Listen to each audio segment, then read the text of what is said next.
Eh bien, le moins qu'on puisse dire, c'est qu'il s'en passe des choses depuis le retour de Sam Altman chez OpenAI. On a une officialisation déjà pour GPT-6 et même GPT-7. Vous allez voir, c'est assez bluffant. Dans le même temps, une mauvaise nouvelle, on a des baisses de performance du côté de GPT-4 et de ChatGPT. Heureusement, j'ai une solution pour vous et je vais vous la présenter dans cette vidéo. Et puis surtout, cette semaine a été une semaine énorme pour tous les outils d'intelligence artificielle liés à la génération d'images et à la génération de vidéos. On attend notamment très rapidement Midjourney V6 et vous allez voir, la vidéo par intelligence artificielle, ça va être la grosse tendance de l'année 2024. Je vous en ai assez dit pour cette introduction. Je vous propose d'entrer dans le vif du sujet et pour commencer, nous allons parler, comme vous le voyez à l'écran, de GPT-6 et de GPT-7. Ça y est, c'est officiel.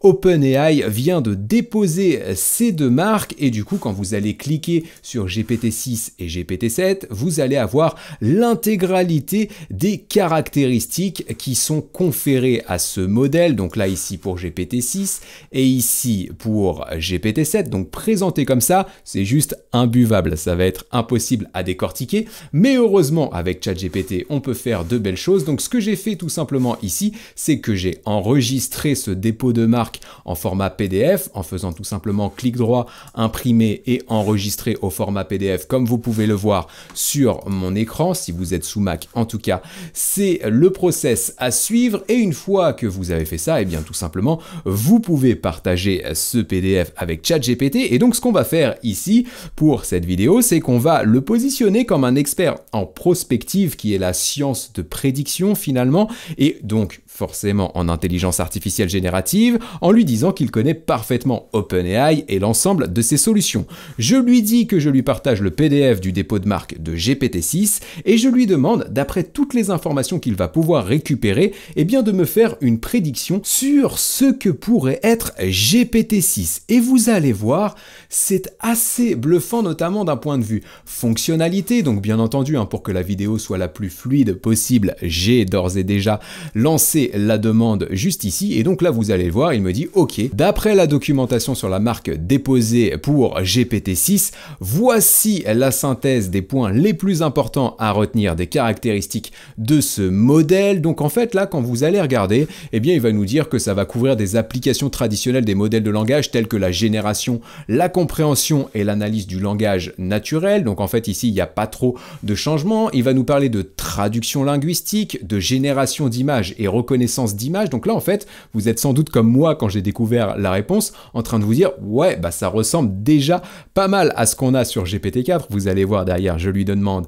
justement les différences et c'est quand même assez surprenant. Il y aurait a priori de la génération de musique directement dans ChatGPT ou en tout cas directement dans GPT-6. Ça peut être ultra intéressant. On nous parle de manière plus technique de l'apprentissage machine ou encore de l'analyse de données.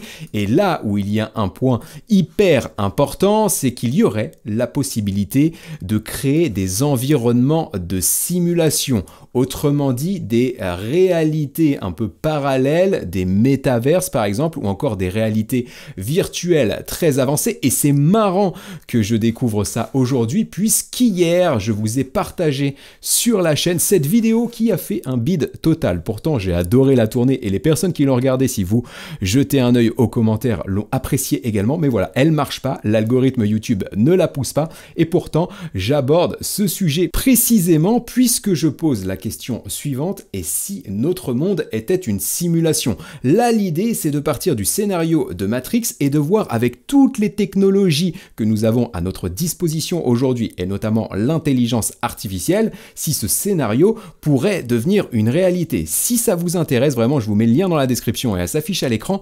Allez jeter un œil parce que du coup, on pourrait y arriver très rapidement avec GPT-6, comme on peut le voir dans le dépôt de marque déposé par OpenAI. Il y aurait aussi des services en ligne et des développements de logiciels directement via GPT-6. Et un point intéressant, il y aurait potentiellement également la possibilité de créer des réseaux sociaux, donc on pourrait envisager avoir nos réseaux sociaux un peu privés qu'on partagerait avec un réseau plus ou moins proche de collaborateurs, d'amis ou de famille, et donc de pouvoir gérer des communautés en ligne directement avec GPT-6, donc pourquoi pas générer des messages automatiquement, répondre à ces messages automatiquement sous différents formats puisqu'il y aurait le multimodal, donc images, vidéos et texte, donc ça c'est un vrai changement et ça pourrait être très intéressant, mais derrière, pour que ce soit encore plus frappant, je lui ai demandé du coup quelles pourraient être les grosses différences par rapport à GPT-4 pour GPT-6, et donc là il nous dit qu'il y aurait des capacités multimodales. Vous le savez, le multimodal, donc la possibilité de traiter des images, de générer des images, et moins la vidéo, mais on peut déjà faire ce genre de choses sur GPT-4, et bien là ce serait pleinement intégré à GPT-6 et a priori bien plus fluide. Il y aurait la possibilité de traduire immédiatement des vidéos, des audios, des textes évidemment puisque c'est le cas aujourd'hui, mais de le faire de manière très très fluide, c'est-à-dire qu'aujourd'hui vous voyez des technologies qui vous permettent de générer des vidéos, de traduire des vidéos par exemple du français à l'espagnol avec les lèvres qui changent, même qui bougent au rythme des mots dans cette traduction. Et bien ça on pourrait le faire immédiatement avec GPT-6. Il y aurait l'aspect réseaux sociaux que j'ai déjà évoqué ou encore des analyses de données bien plus approfondies, donc ça c'est top. Un petit passage, vraiment allez voir cette vidéo sur le sujet des simulations puisque du coup on est vraiment en corrélation avec GPT-6, et derrière je lui ai fait la même demande pour GPT-7, donc là vous le voyez il vient tout juste de me répondre, et alors que j'ai lancé du coup cette demande avant de tourner la vidéo, donc là je lui ai demandé la même chose pour GPT-7, là il me répond en anglais, je vais simplement lui dire de me remettre tout ça en français s'il te plaît chat GPT. Alors voilà, ça y est, il m'a répondu cette fois en français, et si vous regardez, il n'y a rien de plus que ce que nous avons déjà vu sur GPT-6, on retrouve intégralement les mêmes éléments, donc je ne vais pas à nouveau vous les détailler, mais c'est simplement logique. Ça me fait penser à une interview justement de Sam Altman il y a quelques jours maintenant, qui expliquait que sur GPT-5, déjà ils étaient en train de finaliser un petit peu le modèle, en tout cas son entraînement, mais qu'ils étaient incapables de prédire en quoi concrètement dans les usages il serait meilleur que GPT-4. Ils savent qu'il sera meilleur dans les performances, mais en quoi concrètement ils ont du mal à le visualiser, donc imaginez ce que ça pourrait être pour GPT-6 et GPT-7. La prédiction est quasiment impossible, même pour GPT-4. Maintenant qu'on a parlé de ces évolutions et du coup des bonnes choses à venir du côté d'OpenAI, eh bien on va revenir un petit peu dans le présent et sur un sentiment qui est quand même assez constant, que moi j'ai remarqué de mon côté depuis quelques jours maintenant et que vous êtes assez nombreux à me partager en commentaire. ChatGPT et GPT-4 connaîtraient actuellement des baisses de performance depuis notamment la nouvelle interface de ChatGPT qui ressemble à celle-ci maintenant. Je pense que maintenant vous êtes tous à avoir cette interface. Si ce n'est pas le cas, ça m'intéresse. Donc dites-le moi en commentaire si vous êtes encore sur l'ancienne. Mais du coup sur la nouvelle, le point qui pose problème aujourd'hui, c'est qu'il y a GPT-4 et que GPT-4 est devenu multimodal, c'est-à-dire qu'il intègre directement les fonctionnalités DALL-E, les fonctionnalités connexion Internet et les fonctionnalités code interpreter, ou maintenant appelé Advanced Data Analysis. Donc ça, c'est bien en pratique. Le problème, c'est que depuis cette mise à jour, quand vous posez des questions à ChatGPT notamment, il vous répond de plus en plus fréquemment avec des messages d'erreur, et la problématique qu'on a, ça me fait penser à ça quand j'ai vu ce tweet, c'est que de temps en temps, ça me fait ça, je bosse sur ChatGPT et GPT-4, je lui pose des questions sur des choses qu'il est censé pouvoir faire, et là il me dit je ne peux pas consulter tel document, ou je ne peux pas répondre à ta question, et derrière, en fait, quand je lui demande pourquoi, il me répond qu'il a des problèmes techniques actuellement, et donc là c'est le cas avec ce tweet de Benjamin de Cracker que j'ai réussi à trouver tout à l'heure sur Twitter. J'allais dire pardon Benjamin si tu nous écoutes pour avoir écorché ton nom, mais je pense que la probabilité est assez faible de ce côté-là. Mais bref, lui il est plutôt dans le développement web et il lui posait des questions sur un code spécifique, et donc ChatGPT qui pouvait répondre à cette question et qui peut généralement répondre à cette question, de temps en temps il va lui dire non, je ne peux pas le faire. Et donc ce que nous dit Logan du côté côté de ChatGPT, c'est que l'équipe est actuellement consciente de ces problèmes de baisse de performance et que du coup, eh bien, il travaille sur la résolution de ce problème. Mais selon moi, et c'est pas que selon moi, puisque du coup j'ai une source sur le sujet, il y a de fortes probabilités pour que OpenAI soit actuellement en train de brider l'utilisation de ChatGPT et notamment de GPT-4. On l'a déjà vu très récemment, puisque depuis quelques jours maintenant, depuis le lancement finalement de ces nouvelles fonctionnalités et de cette nouvelle interface, il est impossible de s'abonner à ChatGPT+. Vous devez vous inscrire sur une liste d'attente et on n'a aucune information sur la date à laquelle sera levée cette liste d'attente.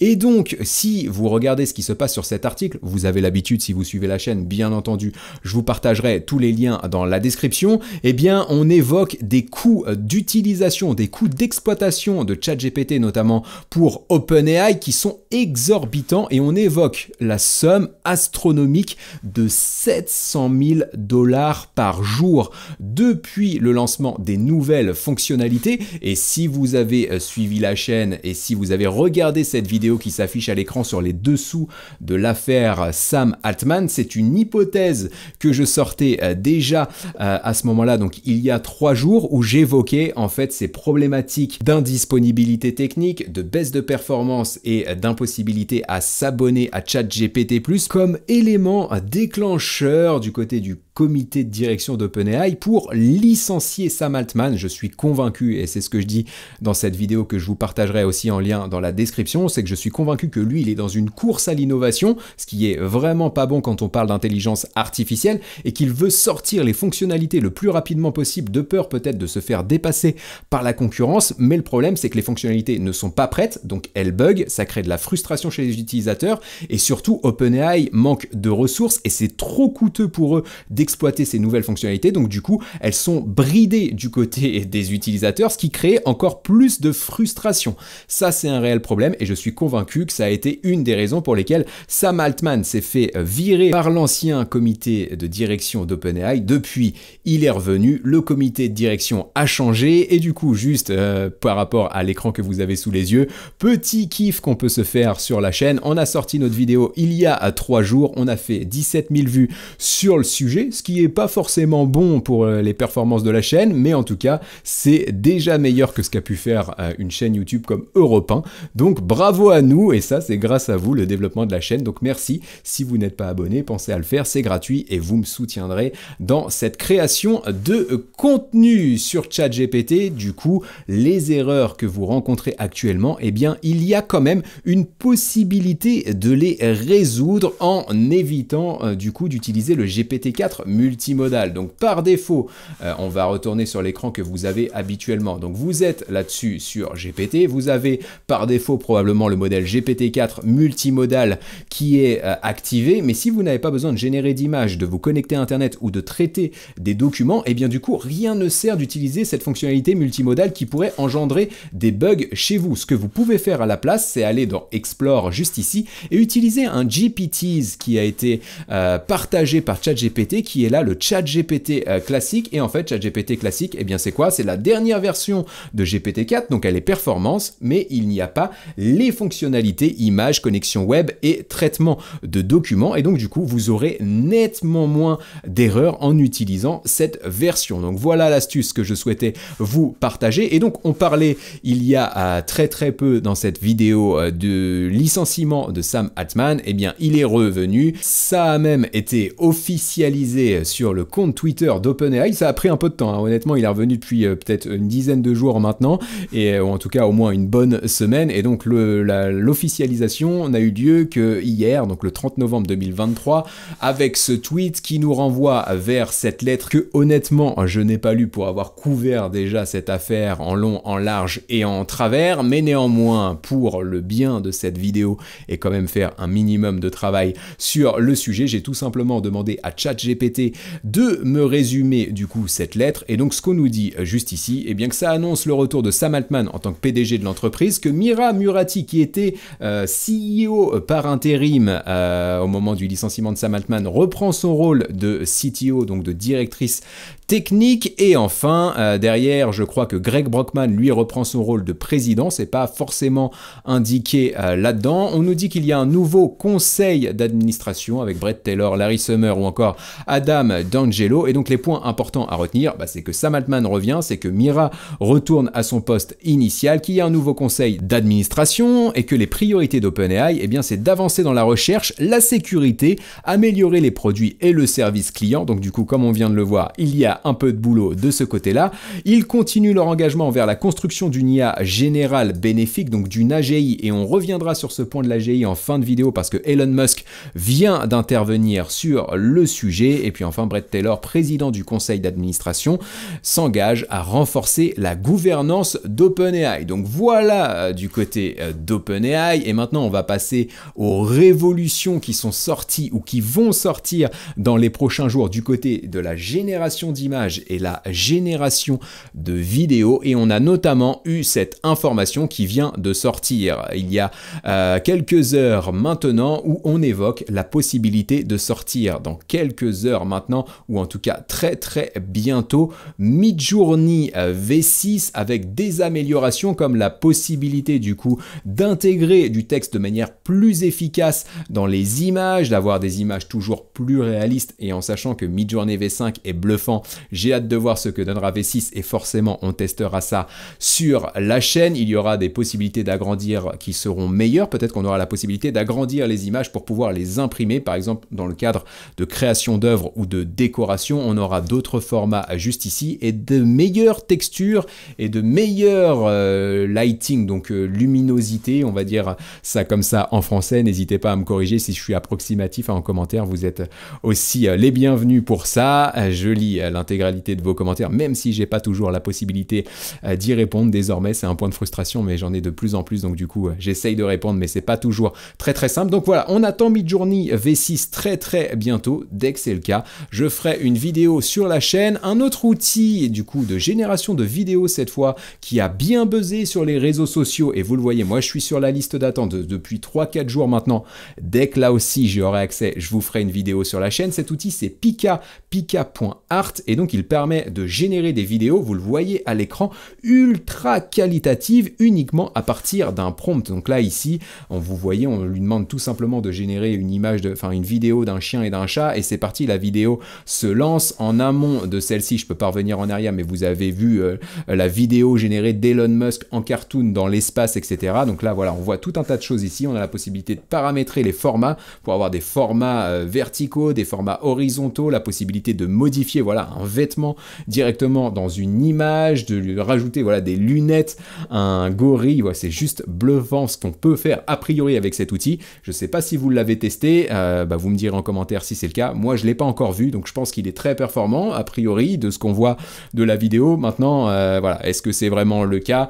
Je sais pas, j'ai l'impression que la waitlist est quand même longue et qu'on est très très peu à avoir accès à ça. Donc voilà, est-ce que c'est vraiment opérationnel? Ça on le saura dans quelques jours. Autre information du côté des images, et ça c'est assez bluffant, vous allez voir, on va pouvoir faire le test ensemble. On a Stability.ai qui est un petit peu en difficulté actuellement parce que là on parle de virer son CEO actuellement. Stability.ai propose beaucoup d'outils gratuitement, mais ils ont du mal à rentabiliser du coup leur business et de générer de l'argent et du chiffre d'affaires avec tout ça pour bien éponger les coûts d'exploitation. Mais néanmoins, ils viennent de sortir SDXL Turbo, un modèle qui va vous permettre de générer en live des images. Donc là, vous avez une vidéo YouTube ici qui va vous présenter ça de manière très rapide et on va pouvoir le tester juste derrière. Voilà, vous parlez avec l'intelligence artificielle et elle, en live, elle est en train de générer une image. Donc là, on a la vidéo. Le mieux, c'est qu'on teste ça ensemble. Donc vous avez la possibilité de tester ça sur ClipDrop juste ici. Et donc moi, ce que je vais faire, je vais essayer en français. On va voir ce que ça donne et j'ai une connexion qui est pas terrible. Donc on va voir si c'est vraiment en temps réel. Donc là, je vous quitte un petit peu à l'oral et je vais commencer à taper sur mon écran. Donc en fait, je vais lui demander de me générer un chat qui est en train de jouer aux échecs. Vous avez l'habitude, je demande souvent ce genre de choses à l'intelligence artificielle. Donc là, je vais lui dire d'ajouter avec un chapeau. Donc là, logiquement, il va mettre un chat avec le chapeau ou pas. Et je vais lui dire que le chapeau doit être bleu et une lumière qui soit rouge. On va voir du coup si ça fonctionne. Et donc, ouais, c'est assez intéressant. Donc là, il a du mal avec les couleurs. Donc il m'a mis la lumière bleue et le chapeau rouge. Je crois que non, c'est pas exactement ce que j'ai tapé. Mais c'est quand même assez bluffant de faire ça en temps réel en sachant que je tape en français. Et que pour ces outils de génération d'images, généralement, eh bien, on va plutôt taper en anglais pour avoir des réponses. Et donc là, je vais lui dire une voiture passe à l'arrière. Et donc, on va voir ce qui se passe derrière, si ça génère vraiment automatiquement les choses. Donc là, il commence à se perdre. Mais en même temps, vu le prompt que je viens de faire, en tout cas, c'est assez bluffant là quand même de voir que je peux taper juste ici un vélo qui roule dans un centre commercial. Je mets tout ce qui me passe par la tête. Hein. S'il y a des psychologues qui regardent cette vidéo, il y a peut-être des choses à analyser derrière tout ça. Je ne sais pas ce qui peut se cacher derrière un vélo qui roule dans un centre commercial. Donc là, on a bien le vélo, le centre commercial, c'est apparu directement. Je vais mettre à toute vitesse pour avoir la notion quand même de roule. On va voir ce qui se passe ici.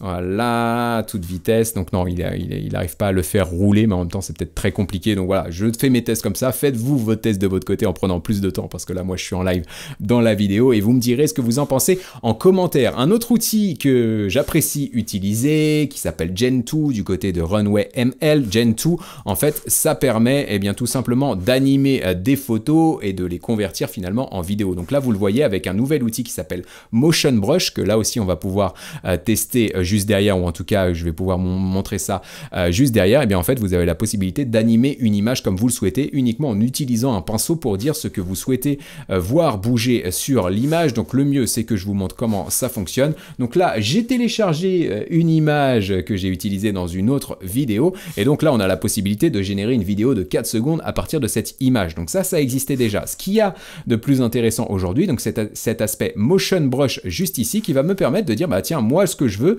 c'est surtout que les nuages bougent en fait. Donc c'est ce qui va m'intéresser dans cette image. Donc je vais tout simplement surligner les nuages juste ici. Je vais peut-être même surligner le feuillage des arbres comme vous le voyez un petit peu là. Et en fait, moi, ce que je veux, bah, c'est tout simplement que tout ça, ça bouge. Je peux lui dire dans quel sens je souhaite que ça bouge. Donc là, de manière horizontale, donc ça ira vers la gauche. Si je vais vers la droite, ça ira vers la droite. Et donc de manière verticale, ça serait de haut en bas. Donc par rapport à ce que je viens de surligner, il n'y a pas vraiment d'intérêt. Vous avez aussi la possibilité du coup de zoomer. Là, c'est pareil, ça nous intéresserait pas. Quoique je pourrais faire zoomer le ciel pour qu'on ait l'impression qu'il tombe sur nous. Ça pourrait être intéressant. Et d'ailleurs, tout simplement, ce que vous allez faire, c'est save. Donc, vous avez enregistré vos paramètres. Et donc là, juste derrière, vous allez générer une vidéo à partir de cette image. Donc, forcément, ça prend du temps. Donc, on va peut-être y revenir d'ici la fin de la vidéo. Moi, ça va me laisser quelques minutes pour pouvoir vous présenter la suite des informations que je souhaitais vous partager. Et notamment, la grosse information qui vient d'Amazon qui est sortie cette semaine. Eh bien, c'est la sortie d'Amazon Q, un assistant IA pour les clients d'AWS du côté de chez Amazon. J'ai pas creusé plus que ça, mais vous avez une vidéo que je vais vous partager juste ici et qui a l'air plutôt pas mal quand même. Je vais juste couper le son, pardonnez-moi pour ça. Mais du coup, voilà, on aurait la possibilité de poser des questions à cet assistant. On aurait surtout la possibilité de le solliciter pour toutes nos tâches professionnelles et notamment la vente de produits. Donc là, tout est lié un petit peu chez Amazon. Mais voilà, on a vraiment de grosses possibilités avec ça. Et comme tout est relié à AWS et que vous pouvez potentiellement héberger l'intégralité de vos données sur AWS, et bah du coup, vous pouvez interagir avec toutes vos données sur cette intelligence artificielle. Et donc, poser des questions, créer des rapports, créer du contenu à partir de vos données ou encore voilà utiliser cette intelligence artificielle pour développer des choses. Donc voilà, très intéressant du côté de chez Amazon. L'autre information que je souhaitais vous partager, et celle-là elle me fait hurler et elle m'énerve plutôt pas mal, mais bon, vous allez rapidement comprendre pourquoi. On a cette information qui nous dit que Microsoft est en train d'investir 3,2 milliards de dollars au Royaume-Uni pour développer des infrastructures infrastructure et développer l'intelligence artificielle. Et donc quand on voit ça, eh bien on sait que les États-Unis d'un point de vue IA, ils vont jouer un rôle majeur. On sait que la Chine de son côté, avec toutes les solutions sur lesquelles ils travaillent actuellement et l'avance déjà qu'ils avaient au niveau IA depuis quelques années maintenant, ils joueront un rôle majeur. D'un point de vue Europe, est-ce que ce sera la France? Non. Alors déjà que l'Europe va sans doute peu peser sur l'IA pendant quelques années vu le retard qu'on est en train de prendre, et bien là ce sera le Royaume-Uni qui va tirer tout ça vers le haut. Donc nous, du côté de la France, on me pose souvent la question, qu'est-ce qui se passe en France du côté de l'IA? Eh bien il y a une initiative du côté de Xavier Niel, mais très honnêtement j'ai pas vraiment creusé le sujet parce qu'il y a peu d'informations et on n'a pas de concret sur le sujet. Si vous en avez, n'hésitez pas à me partager, hein, je serais heureux de faire une vidéo sur une initiative française s'il y en avait une qui tient la route. On a parlé de Hugging Chat qui vient de fondateurs français, mais ils sont partis aux États-Unis pour pouvoir créer cette solution. Donc voilà, on n'a pas grand-chose en France. Et là, quand on voit que Microsoft investit au Royaume-Uni, c'est un petit peu dommage de notre côté. Et l'autre information, on parlait d'intelligence artificielle générale un tout petit peu plus tôt dans la vidéo avec GPT-6 et GPT-7. Eh bien, on a ici Elon Musk qui est en train de nous dire que l'intelligence artificielle générale, c'est-à-dire cette intelligence artificielle qui serait plus intelligente que l'intégralité des humains et qui saurait mener n'importe quelle action au moins aussi bien qu'un humain. Donc il prend l'exemple notamment de rédiger un roman, donc il dit que l'IA pourrait générer un roman de plus grande qualité que J.K. Rowling, ou encore, je crois, quel exemple il prend derrière, voilà, découvrir de nouvelles physiques, de nouvelles sciences et inventer de nouvelles technologies. Tout ça, il pense que ça arrivera dans les 3 années, donc d'ici 2026, ça pourrait coïncider avec GPT-6 ou GPT-7. Donc voilà, c'est un sujet très intéressant, le sujet de l'intelligence artificielle générale qu'on a déjà évoqué là aussi sur la chaîne, et ça pourrait arriver bien plus tôt que prévu. On va aller voir du côté de SDXL, du côté de Runway ML plutôt, où en est notre vidéo à partir de l'image. Et bien ça y est, elle est prête, donc on va pouvoir la lancer juste ici. Et donc là vous voyez, il bouge uniquement, voilà, les feuillages et les nuages juste ici. Alors il y a une voiture qui apparaît sur le trottoir, donc là on est à Paris, donc voilà, je vais pas entrer dans des vannes sur les conducteurs à Paris parce que vous êtes nombreux à venir de régions parisiennes parmi les abonnés de la chaîne, donc je ne critiquerai pas ça, moi qui vis en province, mais voilà, donc du coup c'est assez intéressant. Donc là pour le coup ça n'a pas vraiment bien marché, j'ai fait d'autres tests notamment dans la vidéo où je parle de la simulation à la Matrix, et là vous verrez que ça fonctionne bien mieux. On n'a pas eu de chance sur ce coup là, mais en tout cas le potentiel est vraiment énorme. Pour conclure, je souhaitais revenir juste sur la chaîne parce que la fin de l'année 2023 approche et c'est aussi notre actualité à nous tous. Donc on vient de passer il y a peu la barre des 60 000 abonnés sur la chaîne, on était même pas 5 000 en début d'année, donc merci beaucoup pour votre soutien. Et du coup j'ai envie d'avoir votre avis. Que souhaitez-vous voir sur la chaîne? Est-ce qu'il y a des formats que vous avez préférés? Donc là vous le voyez sous les yeux, la vidéo qui a le mieux marché finalement sur la chaîne, elle date de février, elle a fait 200 000 vues, c'est un cours complet sur le marketing digital. Donc est-ce que cette thématique vous intéresse? Dites-moi en commentaire et je pourrais faire plus de vidéos sur le sujet. Et derrière, les vidéos qui ont bien fonctionné forcément sont des vidéos autour de ChatGPT, autour de la création de prompts, autour des nouvelles fonctionnalités de ChatGPT. Donc là voilà, dites-moi aussi ce que vous souhaitez avoir du côté de ChatGPT, quels outils d'intelligence artificielle vous aimeriez voir sur la chaîne, quelles sont les thématiques que vous aimeriez voir abordées sur la chaîne. Moi comme ça va me permettre de vous offrir les meilleurs contenus pour 2024 avec l'objectif avant l'été d'atteindre les 100 000 abonnés et de tout simplement tout cartonner ensemble pour créer cette communauté IA la plus importante en France. Merci pour votre soutien,